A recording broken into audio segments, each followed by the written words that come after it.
Hi hello welcome back to my channel. ఎలా ఉన్నారు friends? బాగున్నారా? ఈరోజు మన వీడియోలో బెండకాయ వేపుడు చేశానండి.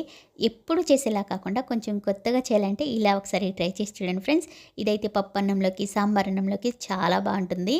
మరి ఇంకెందుకు ఆలస్యం, వీడియోలోకి వెళ్ళిపోదామా? అంతకంటే ముందు మన ఛానల్ ఎవరైనా ఫస్ట్ టైం చూస్తుంటే సబ్స్క్రైబ్ చేయండి, బెల్ ఐకాన్ని క్లిక్ చేయండి, అలానే ఒక లైక్ అండి ఫ్రెండ్స్. ముందుగా ఈ బెండకాయ వేపుడు కోసం స్టవ్ పైన ప్యాన్ పెట్టుకొని ఎండుమిరపకాయలు 1 టేబుల్ స్పూన్, ధనియాలు, అలానే మినపప్పు 1 టేబుల్ స్పూన్, శనగపప్పు 1 టేబుల్ స్పూన్, పల్లీలు కాస్త ఎక్కువైనా పర్వాలేదండి. ఈ బెండకాయ వేపుడులో చాలా బాగుంటాయి. అలానే వెల్లుల్లి రెబ్బలు ఒక 4 వేసుకున్నానండి. వీటిని గోల్డెన్ బ్రౌన్ కలర్ వచ్చేంత వరకు మీడియం ఫ్లేమ్లో వేయించుకోవాలి. చూసారు కదా, రంగు అయితే మారింది. ఇలా వేగితే సరిపోతుందండి. ఇది పూర్తిగా చల్లగైన తర్వాత దీన్ని మెత్తగా పొడి చేసుకోవాలి. ఇదేనండి ఈ బెండకాయ వేపుడులో అసలైన సీక్రెట్ మసాలా. చాలా బాగుంటుంది, అస్సలు మిస్ చేయకండి ఫ్రెండ్స్. అయితే ఇది పూర్తిగా చల్లగైన తర్వాత మిక్సీ పట్టుకోవాలి. దీంతో పాటు రుచికి సరిపడా ఉప్పు, ఒక 1/2 టేబుల్ స్పూన్ పసుపు. దీన్ని మెత్తగా మిక్సీ పట్టుకోవాలండి. చూసారు కదా, ఇలా పట్టుకుంటే సరిపోతుంది. దీన్ని ఒక ప్లేట్లోకి తీసుకోవాలి. ఈ పొడి అన్నది కాస్త ఎక్కువ క్వాంటిటీలో చేసి పెట్టుకుంటే మనం వేరే వేపుడులు ఏవి చేసినా ఈ పొడి అన్నది వేసుకోవచ్చండి. అలా కాకపోయినా మనం ఇడ్లీ దోశ చేస్తుంటాం కదా, దానికి దోశకి పైన పొడి దోశలాగా చేసుకోవచ్చు. ఇడ్లీకి అయితే కాస్త నెయ్యి నూనె వేసుకొని మనం సైడ్ డిష్గా కానీ తినచ్చండి. ఇప్పుడు ఈ పొడిలోకి కొంచెం నీళ్ళన్నది వేసుకొని, మరీ నీళ్ళగా కలపకూడదు, మరీ డ్రైగా కూడా ఉండకూడదండి. కాస్త ముద్దలాగా అవ్వాలి.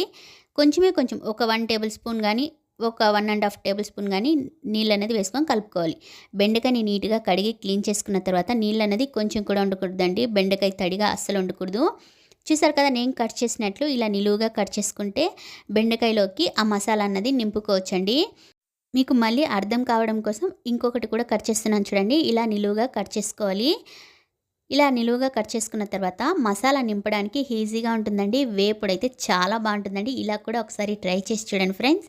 ఇదైతే పప్పన్నంలోకి, సాంబార్ అన్నంలోకి, రసం అన్నంలోకి చాలా బాగుంటుంది. ఇప్పుడు బెండకాయలన్నింటినీ కట్ చేసేసాం కదా, మనం మసాలాని రెడీ చేసి పెట్టుకున్నాం కదా, ఆ మసాలాని ఇలా నింపుకోవాలి. ఒకేసారి మీకు రుచికి సరిపడా కారం కానీ, ఉప్పు కానీ ఒకేసారి వేసుకోండి ఫ్రెండ్స్. మళ్ళీ ఇందులో ఏది వేసే పని ఉండదు కాబట్టి ఒకేసారి చూసి వేసుకోండి. ఇలా అన్ని బెండకాయలకి మనం మసాలా అన్నది నింపుకోవాలండి. బెండకాయ అంటే ఇష్టపడని వాళ్ళు, అది జిగురుగా ఉంటుందన్న వాళ్ళకి ఇలా ఒకసారి చేసి పెట్టండి ఫ్రెండ్స్, ఇష్టంగా తింటారు. చూసారు కదా, అన్ని బెండకాయలకి మనం మసాలా అన్నది నింపేసాము. ఇప్పుడు స్టవ్ పైన ప్యాన్ పెట్టుకోవాలి. ప్యాన్ వేడైన తర్వాత నూనె అన్నది వేసుకోవాలండి. ఈ బెండకాయ వేపుడికి కాస్త నూనె అన్నది ఎక్కువగానే పడుతుంది.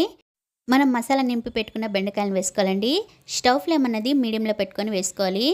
బెండకాయలు వేగడానికి ఎక్కువ టైం అయితే పట్టదు, ఒక 10 నిమిషాలు పడుతుంది. మనం ఇలాంటి బెండకాయ వేపుని చేసేటప్పుడు ప్యాన్ అన్నది వెడల్పుగా ఉండేలాగా చూసుకోవాలండి. ఎందుకంటే మనకి కలపడానికి ఈజీగా ఉంటుంది. చూసారు కదా, బెండకాయ వేపుడు సింపుల్గా టేస్టీగా ఎలా చేయాలో చూసేసారు కదా. మీరు బెండకాయ వేపుళ్ళు ఎలా చేస్తారో కామెంట్ సెక్షన్లో కామెంట్ చేయండి ఫ్రెండ్స్. ఇలాంటి బెండకాయ వేపుడు చాలా బాగుంటుందండి. చూసారు కదా, జిగురు అనేది అస్సలు లేదు. ఇదైతే పప్పు అన్నంలోకి, సాంబార్ అన్నంలోకి, రసం అన్నంలోకి, పెరుగన్నంలోకి చాలా చాలా బాగుంటుందండి. ఇంతేనండి, బెండకాయ వేపుడు అయితే రెడీ అయిపోయింది.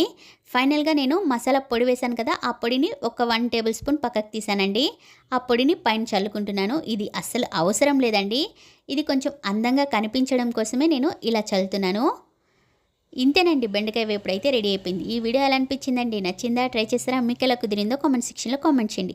ఈ వీడియో కనుక మీకు నచ్చినట్లయితే మీ ఫ్రెండ్స్ అండ్ ఫ్యామిలీ మెంబర్స్కి ఈ వీడియోని షేర్ చేయండి. మరిన్ని వీడియోల కోసం గుర్తుంది కదా, తేజ కిచెన్ వ్లాగ్స్ని సబ్స్క్రైబ్ చేయండి, బెల్ ఐకాన్ని క్లిక్ చేయండి, అలానే ఒక లైక్ అండి friends. Thank you for watching.